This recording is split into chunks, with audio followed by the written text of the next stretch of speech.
Oh no, what will I do? I have no ideas for a new video. Who's there?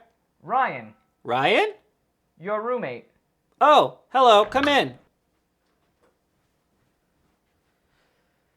Alex, I was just thinking about your photographs. How do you do it? Well, first you hold the camera like this, and No, then silly. The Lightroom. How does that work? Oh, you want to know how I edit my photographs in Lightroom? Yes. Okay, let me show you how I do it.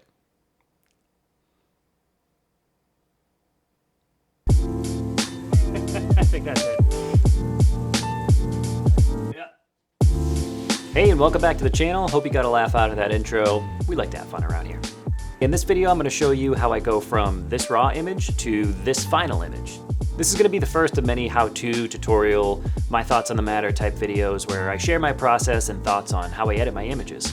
I'll probably do a separate video on the whole concept of editing since it's a little too much for now, but let's just take a look at a recent photo that I did and I'll walk you through how I got my final image out of it. Okay, so here's a photo I took of a fox at a local park. Sometimes I get shots like this one that don't require a whole lot of editing at all, maybe just a little cleanup and some subtle enhancements, but other times I get shots like this one that I really need to do a fair amount of work on. First of all, my goal that I have when editing my photos is to try to bring out the vibe of the moment when it was captured, what the weather was like, what was the mood of the day, and I also want to make sure that the viewer's attention is focused where I want and not distracted by anything unimportant. So with those things in mind, let's get started.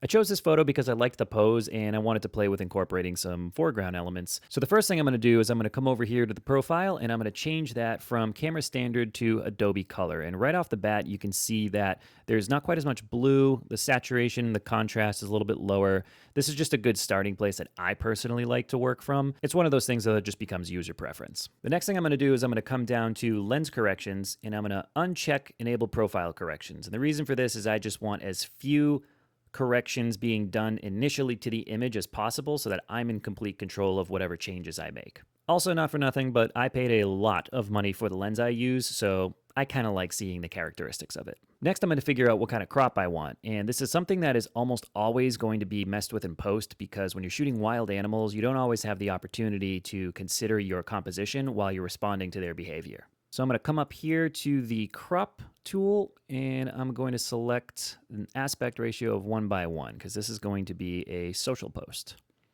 So I'm going to find any kind of lines that I might want to line up with. In this case, this post or this fence that was in the foreground here is something that I'm going to want to align to. And then I'm also going to want to consider what's on the tops and bottoms of the frame here. I think something like that. I want to make sure that I don't have too much of this. Just a little bit's okay. Yeah, that looks good. Once I know what frame I'm going to work with, I start looking at overall exposure and color. And without getting too into the weeds on this one, and yeah, that's definitely a pun. Are these weeds? It's kind of just tall grass. I don't know. Anyway, I'm mainly trying to recreate what I saw on the day. Cameras don't record light and color the same way that our eyes do, and so we almost always have to massage the image to some degree. In this case, since the fox was in the shade, the photo is dark and has a little bit of a blue cast to it. So those are the first things I'm going to fix. I'm going to raise the exposure up just a little, but I don't want it to feel unnatural. To quote Nick Page, one of my favorite photographers on YouTube, we're looking for subtle but impactful. Okay, now I'm going to warm up the image a little bit by adjusting the white balance here.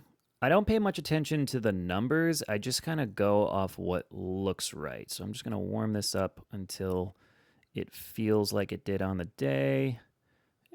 Something around like that feels about right. Now I'm going to give it some contrast and start bringing back the depth of that image. And you can really see it get some life and start to take shape here as I adjust this slider. I don't want to go too much. Maybe, yeah, right about there is good.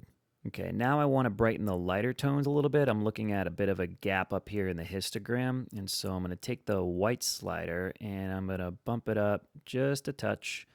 And this should kind of just give it a little bit more life. That's good. Just a quick secret sauce adjustment to the calibration, and done.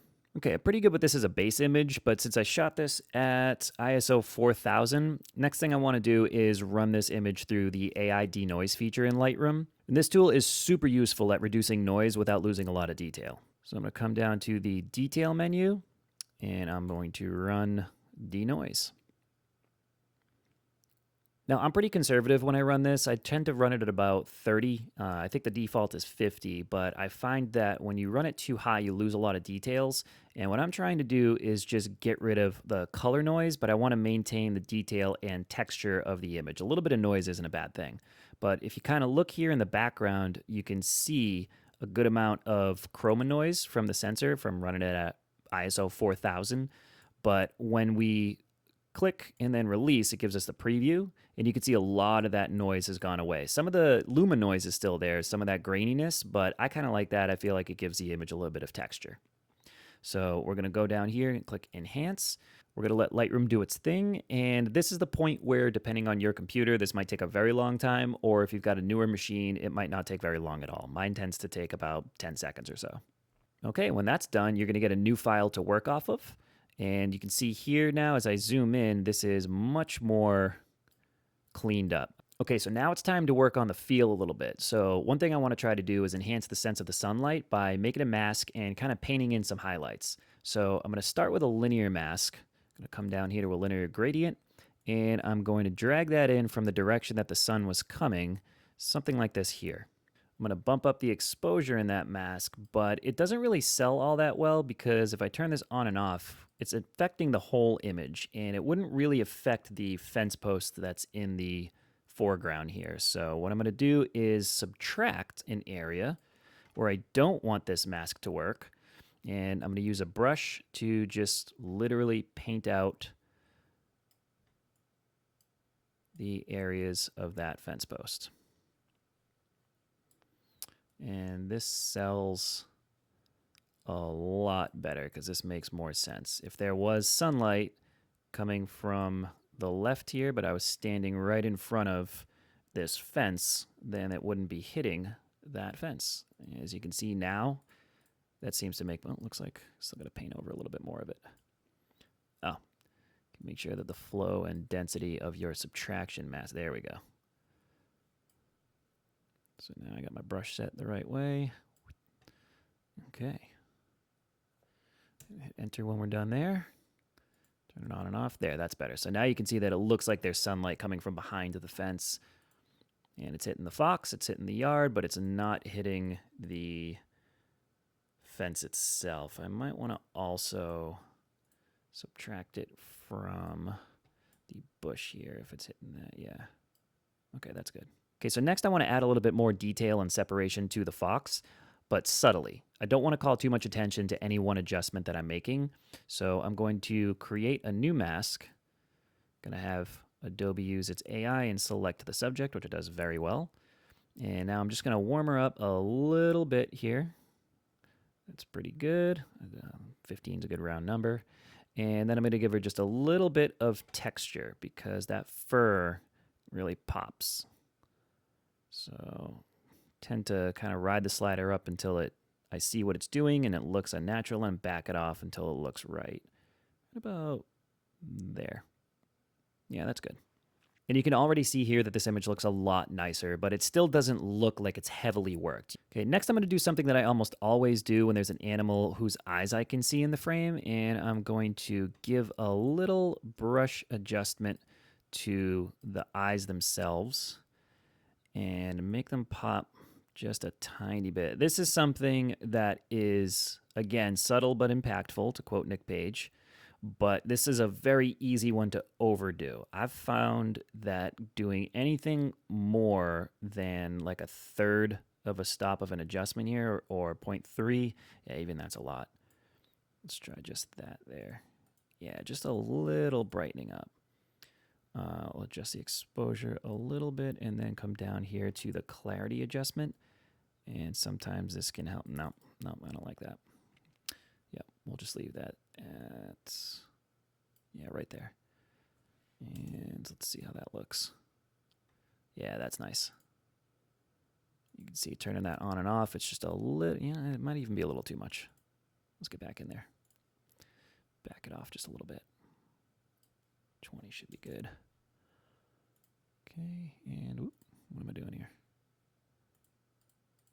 Yeah, I think that's better. Much better. You really don't want to overdo this one. If you do, it can raise the black levels to a point where it looks obviously unnatural and it'll look like their eyes are glowing or like you photoshopped them in from something else. I think I'm really happy with the fox and the grass and everything, but what I do want to try to tackle is the backside of this wood frame here. I'm just seeing a little too much blue and even maybe like a little magenta in there. So I'm going to make one more mask and I'm going to brush onto this wood post and this one here in the front. And now I'm going to warm that up a little bit and see if I can get it to match. Yeah, that's much better.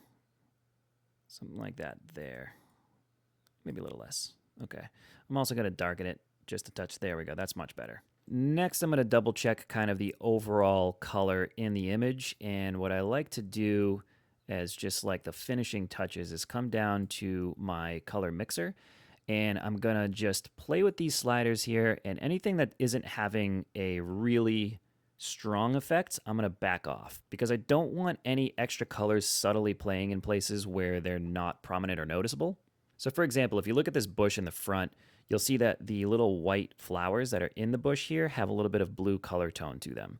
And there's nothing really in this image that's supposed to be blue. We've got green, white, brown, reds, yellows, oranges in the fox, same thing in the wood, but there's nothing that's supposed to be blue here. So I'm really going to look for blue because it's going to throw off my white balance if it's not somewhere where I need it.